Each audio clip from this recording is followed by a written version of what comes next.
దక్షిణం పక్క గుమ్మంలో కూర్చొని కొబ్బరి నూనె సీసా దగ్గర పెట్టుకొని అమ్మ ఒక్కొక్కళ్ళకే జడలేస్తుంది.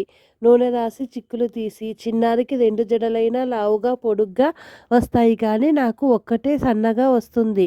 అందుకే అదెప్పుడు నన్ను ఇల్లేదమ్మా ఎలకతోక అని ఎక్కిరిస్తుంది. కానీ అసలు విషయం అమ్మెప్పుడో నాకు చెప్పింది. బుద్ధిశాలి జుట్టు భుజాలు దాటదని. ఇంతలోనే ఇల్లుగల అమ్మమ్మ గారి కేక వినిపించింది. సరోజమ్మ, సుబ్బమ్మ గారొచ్చారు. మరి మాట్లాడుకోవడానికి రా అని. నాకు జడలేస్తున్నదల్లా రిబ్బను నాకిచ్చి, ఆ 2 అల్లులు అల్లేసుకొని రిబ్బను పెట్టేసుకోవే అని ఇప్పుడు వంటావిడతో నేనేం మాట్లాడుకోవాలబ్బా అనుకుంటూ పెరట్లోకి నడిచింది. వీరేనండి మనం దక్షిణం వాటాలో కాపురం ఉంటున్న వెంకటేశ్వరరావు గారు, సరోజమ్మలును. ఆయనేదో కంపెనీలో ఇంజనీరింగ్ ఉద్యోగం.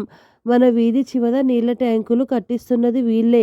అవడానికి మనవాళ్ళే గాని తూర్పు వాళ్ళు. రాజమండ్రి వీళ్ళ ఊరు. నలుగురు ఆడపిల్లలే. మార్గశిర శుద్ధ త్రయోదశి వీరి మామగారి ఆబ్దికం. చిన్న పిల్లలతో ఒక్కటే ఏం చేయగలదు? మీరే నడుం కట్టాలి అని అమ్మమ్మగారు మా గురించి అన్ని సంగతులు ఆవిడకి చెప్పేశారు.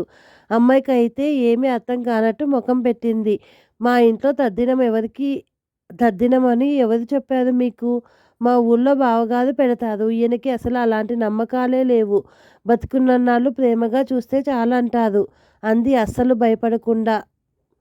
అమ్మ అలా అనేటప్పటికీ అమ్మమ్మగారికి బోల్డు కోపం వచ్చేసింది. భలేదానివే, నాతే అంటే అన్నావు గాని బయటెక్కడా అనమాకు. మొన్న మీ బావగారు రాసిన కార్డు మాదనుకొని చదివేశా. తీరా చూస్తే నీకొచ్చిందది. ఆయనేదో క్యాంపుకెళ్తున్నాడని మార్గశిర శుద్ధ త్రయోదశి నాడు నాన్న తద్దినం పెట్టమని రాశారు. అక్కడే ఉన్న మీ ఆయన సిగరెట్టు కాల్చుతుంటే చేతికిచ్చా. లేదు పిన్ని గారు, నాతో ఒక్క ముక్క అనలేదు ఆయన. ఈయన పని మీద నుంచి రానియ్యండి, ఇంకా 4 రోజులు టైం ఉందిగా అని అమ్మ నసకడం మొదలుపెట్టింది. ఇంత విడ్డూరమా? మా అమ్మగారి తద్దినమంటే ఆలోచించాలనే కోడళ్ళు మెట్టుతున్నారన్నమాట. పిల్లలు కలగలేదని మాలాంటి వాళ్ళు దిగులు పడక్కర్లే. అయినా అన్నీ మగవాళ్ళని అడిగే చేస్తారేమిటి? అందుకే మా పెద్ద మనిషికి ఎన్నిసార్లో చెప్పాను, ఇల్లు అద్దెకిచ్చేటప్పుడు కాస్త వాళ్ళ పద్ధతులని తెలుసుకొని ఇమ్మని. నా మాట పడనిస్తేగా. పిల్లలున్నారు బంగారు తల్లుల్లాగా అని 10 రూపాయలు అద్దె తక్కువిచ్చి మరీ ఇచ్చారు. కోపంతో ఆవిడ ముఖం ఎర్రగా అయిపోయింది. అమ్మేమో అలా నిలబడిపోయింది. అమ్మ, తద్దినం అంటే ఏమిటే? నువ్వు మొన్న ఆదివారం అమ్మమ్మ గారితో వెళ్ళి ప్లీడర్ గారింట్లో భోంచేసి రాలే 3 గంటలకి. తద్దినం అంటే అది. మనింట్లో ఆ రోజున మన తాతగారు మన ఇంటికి వస్తారన్నమాట భోజనానికి. అయ్యో, తాతగారిని చూడాలని ఎప్పటినుంచో ఆశగా ఉందమ్మా. నువ్వేం అడ్డం పడమాక. నాన్నకి నేను చెప్తాగా. నువ్వు సుబ్బమ్మ గారితో మాట్లాడేసుకో అన్నీ. మళ్ళీ ఆవిడ వెళ్ళిపోతుంది. ఇంతట్లోకి సుబ్బమ్మ గారికి తొందర ఎక్కువైపోయింది. త్వరగా కానియ్యండమ్మా, నాకు వంటకి వేలవుతుంది. అసలు ఇంతకీ ఎంతమంది అవుతారో చేతి కింద ఎవరినన్నా తెచ్చుకోవాలి గలా. వాళ్ళకి ముందే చెప్పాలాయే. అమ్మమ్మగారే చెప్పేశారు. మనింట్లో 3 వాటాలు కాకుండా మేడ మీద స్టూడెంట్ కుర్రాళ్ళు నలుగురు, క్రొవ్విడి వాళ్ళింట్లో, సరే మీ ప్లీడర్ గారింట్లో, లక్కరాజు వాళ్ళింట్లో ఎంత లేదన్నా 40 మంది అవుతారు. సర్లేండి, మా అక్కయ్య కొడుకుని మా అల్లుడిని చేతికి తెచ్చుకుంటా. భోక్తలకి కూడా పనికి వస్తారు. రామశాస్త్రి గారికి వేరే భోక్తలు ఎవరికి వద్దని చెప్పండి. బోలెడు మడినీళ్ళు తోడాలి కదా. నాకు 8, వాళ్ళిద్దరికీ చెరో 2 దక్షిణ కాకుండా. మీకు తెలియంది ఏముంది? ధరలెలా మండిపోతున్నాయో మీరే చూస్తున్నారుగా. కాస్త పాలు పెరుగు సంగతి కోటమ్మకి చెప్పి మంచివి పోయించుకోండి. ఆ అమ్మాయికి ఏం తెలిసినట్టు లేదు పాపం అని మా అమ్మకేసి తిరగన్నా చూడకుండా వెళ్ళిపోయింది. అమ్మ అప్పుడు పడ్డంత కంగారు ఎప్పుడూ పడలేదు. జొల్లొచ్చి బాగా ఎండిన బట్టలు తడిసిపోతుంటే పడ్డలాగా ఉంది. తప్పదన్నట్టు నెమ్మదిగా చెప్పింది అమ్మ. మా అమ్మ వాళ్ళింట్లో అన్నీ పద్ధతిగానే చేస్తారు పిన్నిగారు. ఈయనే చిన్నప్పటి నుంచి పెద్దవాళ్ళ భయభక్తులు లేకుండా ఏమీ పట్టించుకోదు. మరేం అనుకోకండి. కాకపోతే మా వైపు ఇంట్లో చేసుకుంటారు కానీ ఇలా అందరికేసి ఇంత హడావిడి చెయ్యదు అని. తప్పమ్మా నువ్వు అలా పైకి అలా అంటే మీ అత్తారితో ఏవో విభేదాలున్నాయనుకుంటారు. మా గుంటూరు పద్ధతి ప్రకారం ఎదిగున్న వాళ్ళందరికీ చెప్పాల్సిందే. అందరూ ఏదో టైంలో వచ్చి ప్రసాదం తిని వెళతారు కూడాను. నువ్వేం మాట్లాడకు.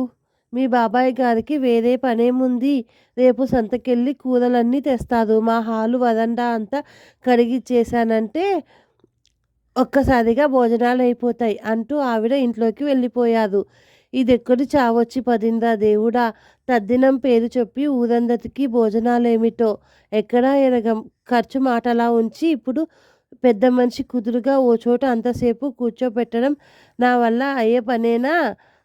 అసలు బావగారిననాలి. ఎప్పుడూ కార్డులు రాయడమే. అత్త ఆడబిడ్డల ఆదళ్ళే ఎరగను. ఈ ఇల్లు గలావిడ ఆదళ్ళు భరించాలి అని తనలో తానే గొణుక్కుంటూ మా ఇంట్లోకి వచ్చేసింది. అమ్మెప్పుడూ ఎవరింటికి వెళ్ళదు. కాబట్టి ఏవో తెలియక భయపడుతుంది అని నాకు అర్థమైపోయి అమ్మకి ధైర్యం చెప్పా. అమ్మ నువ్వు ఊరుకోవే. ఊరికే కంగారు పడుతున్నావు గానీ తద్దినంలంటే చాలా బాగుంటాయి. ఏవీ కష్టం ఉండదు. అన్నీ వంట వాళ్ళే చేసేస్తారు. హాలంతా తుడిచి పెద్ద పెద్ద అరిటాకులేసి బోల్డు బోల్డు ఒక్కసారే పెట్టేస్తారు. నెయ్యయితే చారులాగా పోస్తారనుకో.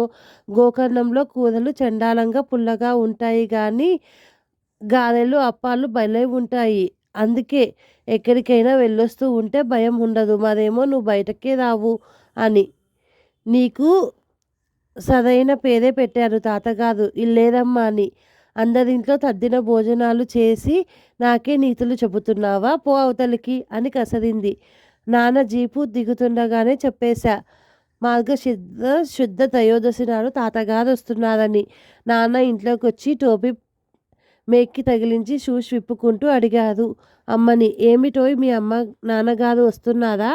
మా అమ్మ నాన్నగారు కాదు, మీ నాన్నగారే. తద్దినం పెట్టడం తనకి కుదరదు. ఈసారి మిమ్మల్ని పెట్టమని బావగారు కార్డు రాశారట. పిన్ని గారు ఆ ఏర్పాట్లు చేసేస్తున్నారు కూడాను. వాడు రాసేయడం ఏమిటి? అయినా 20 ఏళ్ల క్రితం పోయిన మా నాన్న ఇన్నాళ్ళు ఊరికే ఉంటాడా? ఎక్కడో అక్కడ పుట్టే ఉంటాడు. నాన్న నవ్వడం మొదలుపెట్టాడు. అలాంటి వాగుడే ఈ పెద్ద దయ్యం ముందు వద్దు. గుడ్లేసుకుని ఎలా వింటుందో. ఇంకో నిమిషంలో బయటికెళ్ళి ఆవిడకి పూసగుచ్చినట్టు చెప్పేస్తుంది. మనం కాదు కూడదు అంటే ఇల్లు ఖాళీ చేయించేటట్లున్నారు. అయినా పాపం ఆవిడే దగ్గరుండి చేయిస్తున్నారు మనకు కష్టం లేకుండా. మరీ మంచిది అయితే.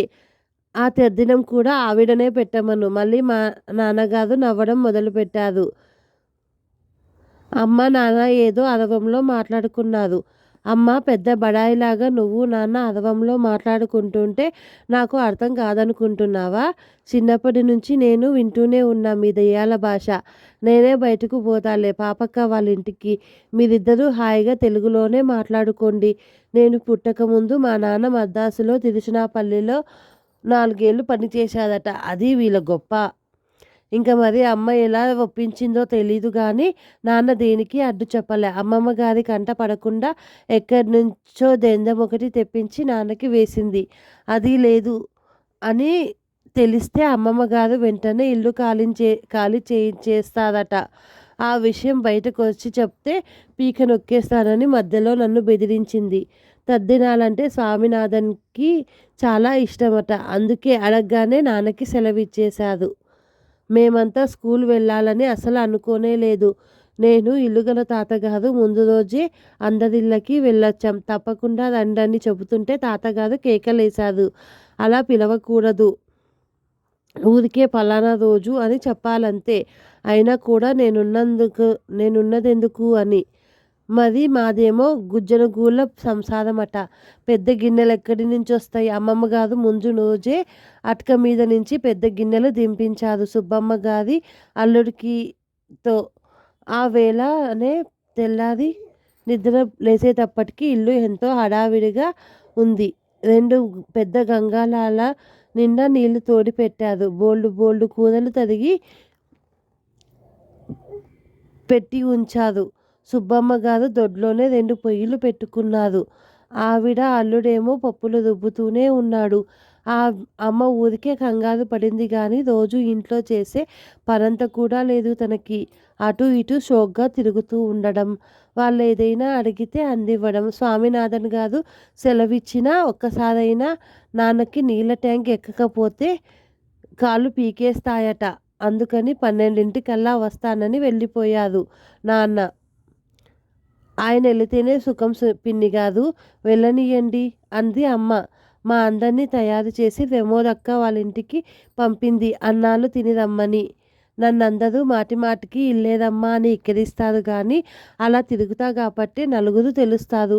ప్రమోదక్క వాళ్ళింట్లో 14 గ్లాసులు, 2 బేసిన్లు తెచ్చానా, పాపక్క వాళ్ళింట్లో పెద్ద మూకుడు, జాలి గెలిటరు తెచ్చానా, హరే రామ వాళ్ళింట్లో వడ్డన చేపలు తెచ్చానా, ఇన్ని పనులు చేసిన అమ్మ ఒక్కసారి కూడా నా తల్లే అనదు. అదే నేను చేసుకున్న పాపం. పొద్దున్నే మంచాలన్నీ సందులో పెట్టించేసింది అమ్మ. ఊరికే ఉంటే ఏం తోస్తుందని వాటి మీద ముందు చేపలేసి గుడిసెల్లో ఉండే ఆట ఆడుకున్నాం. ఆ తర్వాత చేపలు తీసి దుప్పట్ల పైన వేసి రైలాట ఆడుకున్నాం. అంతా పరుపుల మీద పరుపులేసుకొని రైలాట ఆడుతుంటే శనిలాగా నిద్రొచ్చేసింది. నిద్రపోయాం అందరూను. నిద్దట్లో పడి మా తాతగారు ఎప్పుడొచ్చారో కూడా చూడనే లేదు. అన్నాలు తింటున్నప్పుడు గుర్తు వచ్చింది. అమ్మా తాతగారెక్కడా? మాకు చూపించనే లేదు అని. రావడమూ అయ్యింది, భోంచేసి వెళ్ళడమూ అయ్యింది. మీరు నలుగురు ఆ మంచాల సందున పరుపుల మీద ఒకళ్ళ మీద ఒకళ్ళు పడి ఆ నిదరేమిటి? నేనెంత పిలిచానో తెలుసా? 4 తగిలిద్దామంటే మడి కట్టుకున్నాను కదా! ఆయనిచ్చిన అక్షింతలు అక్కడే పెట్టా. నాకైతే ఎంత దిగులేసిందో. ఈ వెధవ రైలు ఆట ఆడుకోబట్టి గదా నిద్రొచ్చింది. ఏ స్కూలాటో అయితే మెలకువైనా ఉండేది. ఇంత కష్టపడ్డా తాతగారిని చూడ్డం అవ్వనేలేదు. మళ్ళీ మార్గశిర త్రయోదశి ఎప్పుడొస్తుందో, మళ్ళీ తద్దినం ఎప్పుడొస్తుందో, తాతగారు ఎప్పుడొస్తారో ఏమిటో. ఈ కథ నచ్చినట్టయితే లైక్ చేయండి, షేర్ చేయండి, సబ్స్క్రైబ్ చేయండి. Thank you.